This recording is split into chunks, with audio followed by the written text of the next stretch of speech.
Joining me now, as promised, is Democratic Senator Alex Padilla of California. Senator, it's great to see you. As I just said before the break, this is your hometown. You are a son of immigrants. This is very personal for you.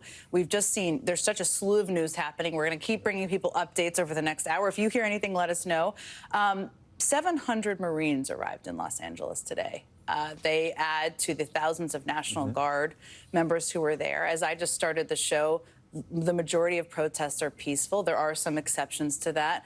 But what are you most worried about as the situation appears to escalate? Yeah, well, it's a situation, a crisis, if you're going to use that word that Donald Trump created, right? The increasingly aggressive tactics and theatrics for this immigration enforcement operations, number one. Unnecessarily and counterproductive to send in the National Guard in an unprecedented fashion, right? Not since 1965 over the position or the request of a governor. And didn't he say during his address to the cadets earlier today that the situation is moving in the right direction? But now he's sending in more Marines. That's just further proof that he'll take any opportunity to escalate further and further. This is not necessary. Look, I know Sheriff Luna in Los Angeles County. I know Chief McDonald in Los Angeles Police Department. They and other partners in the region are more than capable to handle demonstrations, marches, protests. Nothing new in Los Angeles. But this moving in of federal forces, the federalization of the National Guard, unnecessary, counterproductive, the Marines just over the top. And so, you know, we got to keep calling out Donald Trump. He doesn't have the authority. We don't think no proper justification for this move. So I appreciate Attorney General Bonta going to court. And if you look closely, governors across the country have spoken up against this. Attorney generals from across the country are part of this suit because if Donald Trump gets away with this, this is coming to every corner of America. I shared that with my colleagues at lunch today. We all need to be concerned. This is not just a Los Angeles challenge. No question about that. There was just news that I said at the top of the show about NBC's reporting special units that are about to go out in other cities around the country. Washington, D.C. is one of them, Philadelphia, a number of other cities. Let me ask you, because one of the things we're trying to focus on today and every day is pushing back on any disinformation. We tried to start the show doing that.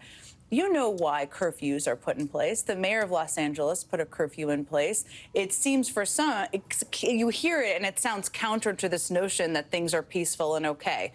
Do you know why she put a curfew in place, and what do you think about that decision? Well, it's, I think, part of their trying to get a handle on not the peaceful protesters by day, right? Not the immigrant rights advocates and organizers that are leading very peaceful marches throughout the course of the day. But when the sun goes down, those leaders and families go home, and that's when the folks seeking to cause trouble come out.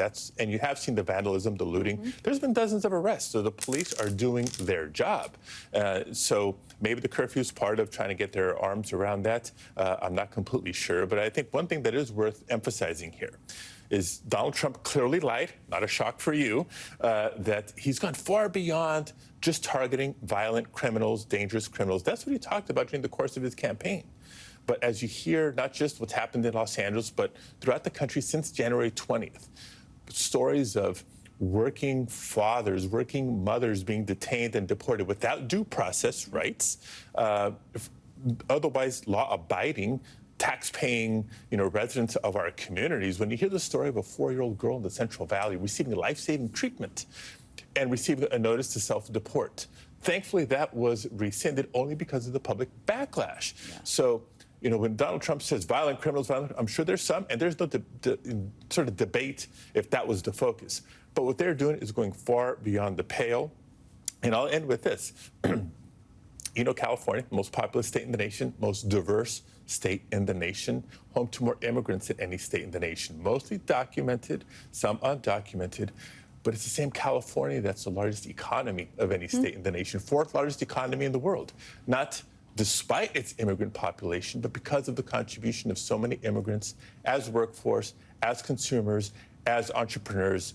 They deserve better. Those nonviolent, immigrants that are working hard and helping make our country stronger, they deserve to not live in fear. They deserve not to live in fear of deportation. They deserve to have a pathway to legalization and maybe citizenship, right? What about dreamers? What about farm workers that we all depend on? Donald Trump isn't talking about that. No, he certainly is not, and I don't expect he will be. What he is talking about, he seems to be. You mentioned this is not just a California issue. I've said this too. It's already becoming a national issue. There is going to be big No King's Day protests across the country. There already are this week leading up to it. Those will be on Saturday. He basically said today that if any protester who dares to interrupt his vanity military birthday parade, he didn't describe it that way, I'm describing it that way, would be met with very big force. What do you make of that? Like, the ego on this guy, right? It's got no limits, no bounds. This parade on his birthday really is just to soothe his ego, maybe, but it's costing the taxpayers so much. And whether it's the Department of Defense personnel that will have to be there to execute the parade, or the people that have been taken away from important assignments, important missions, to go execute a job that they don't have the training for, right? It's leaving our country vulnerable in so many other ways. It's the same concern I heard from troops down in Guantanamo Bay, right? Several of my colleagues and I traveled to Guantanamo Bay earlier this year to begin to get answers as to what was going on. Unprecedented use of Guantanamo Bay as a detention facility for migrants. At what cost and at what vulnerability? Because members of the military are being taken away from other important missions to do Trump's vanity projects. Senator Padilla, I know this is very personal for you. I really appreciate you being here and helping make sense of, not even make sense of, helping explain what's actually happening on the ground. I really Thank you so much. appreciate it. We are waiting for Governor Gavin Newsom to speak any moment.